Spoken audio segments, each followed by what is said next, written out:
Hello everybody, welcome back to a brand new video. So today I wanted to take the time to analyze this scene right here from Dennis the Menace. So for those of you who have not seen this movie, stop what you're doing right now and go watch it. Take the time to watch it. It's free on YouTube with ads. Honestly, you can't really know what's going on unless you're provided with context. You ain't going to church. So now that we got that out of the way, I wanted to discuss what you're seeing right now, which is this robber who is terrorizing the city from which Dennis resides. Shortly after Dennis stumbles into the robber in a secluded area, he is kidnapped. However, unfortunately for the robber, Dennis ends up annoying him and then nearly getting him killed. Well, kinda. It doesn't look like the robber has any lasting damage after this scene you're about to see.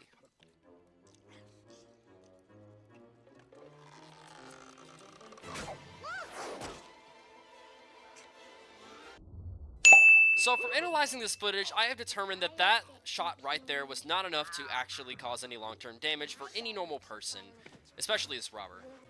Now this kid is the absolute GOAT. Seriously, how did he get that lucky? I mean, he really didn't even know what he was doing. He thought it was all just a game, yet somehow he managed to inflict severe damage to this man right here, yet just shy away from killing him. Despite what you may think, the video's focus today is not about Dennis at all. It's about this robber and the amazing feats of survival. Like, this guy is a true stuntman if I had ever seen one. Imagine if you were this guy just for a moment, and you have this kid trying to force feed you some beans. Well, I personally would be too worried because, you know, I'm immortal. Now, the scene that I am truly curious to analyze today is this one you're about to see right here, where Dennis proceeds to drop what looks like a giant oak log. You know, he's just trying to collect some firewood for this robber, be nice. He's trying to be helpful, but instead he ends up dropping what looks like to be a 50-pound log on this dude's head. Well, we don't know the exact weight, but we can find out. Now, strangely enough, I was actually unable to find any information online whatsoever regarding Dennis the Menace's height back in 1993.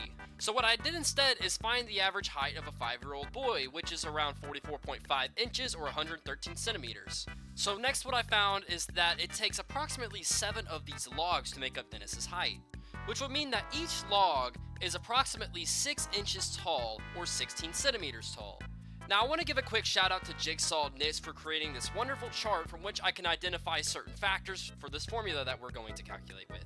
So now, thanks to Jigsaw Knits, we now know that the approximate shoulder width of the 5-year-old Dennis is about 10 inches across. From that, we can figure that the log itself would be about 16 to 17 inches across. From this, we can finally calculate the volume of this log. If the length of the log is 43 centimeters and the width and the height are about equal, which is approximately 16 centimeters, we could find that the volume is about 11,000 cubic centimeters. So if we know that the average density of most wood species out there is 1.5 grams per cubic centimeter and that the volume of this log is approximately 11,000 cubic centimeters, we can come to a conclusion that the mass of the log is about 16.5 kilograms. Wow. Now that's heavy, even for a 5-year-old. But that's not all. Now we must take steps to find out what the velocity of that log was when it hit that man's head. Now for me personally, the most difficult part of this research process was trying to find the damn bridge that this is based off of.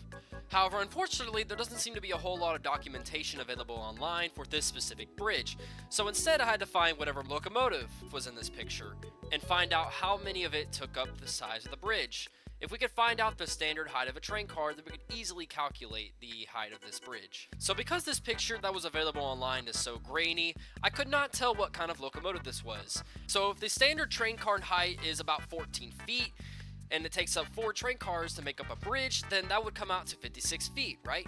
Well, I don't know. I feel like I'm working with a lot of variables here and my math is probably going to be way off.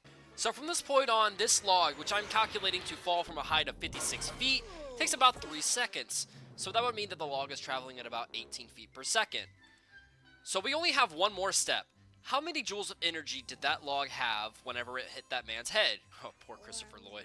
So according to my calculations, you take the mass, which is 16.5 kilograms, and apply the velocity, 18 feet per second, into this calculator, and it comes out to 248 joules of kinetic energy upon impact. Oh my god. That is double the threshold.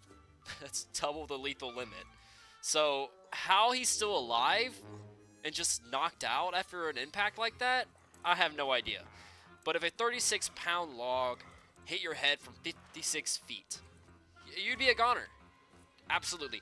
And even if 56 feet isn't accurate, the threshold between 40 and 56 feet would most definitely be lethal.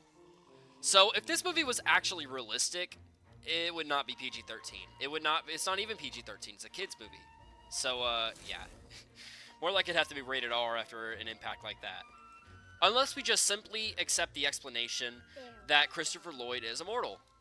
So the implications of this are actually pretty big. Minor in the long run, you know, it doesn't really have any effect. It's a kid's movie. I know I'm overanalyzing this, but I just found it interesting. When I saw this movie for the first time about a month ago, and I saw this scene, and I was like, there is no way that robber could have survived something like that.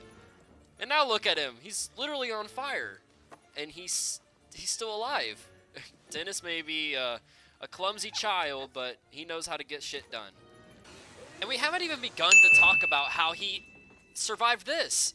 The rope that Dennis lowered down to him actually caught onto a train, and I guess he is stronger than the train, because I don't know. I don't understand this scene at all. I don't know how he didn't get split in half. That would have been a very gruesome end, though, if this movie was not for kids. So I'm going to go ahead and end the video here. I hope you enjoyed, and if you want to see more analysis videos like this in the future, please make sure to let me know by hitting that like and subscribe button down below, because it really helped me out and really helped motivate me to create more content for y'all. Other than that, I hope you have a great day. Thank you so much for watching.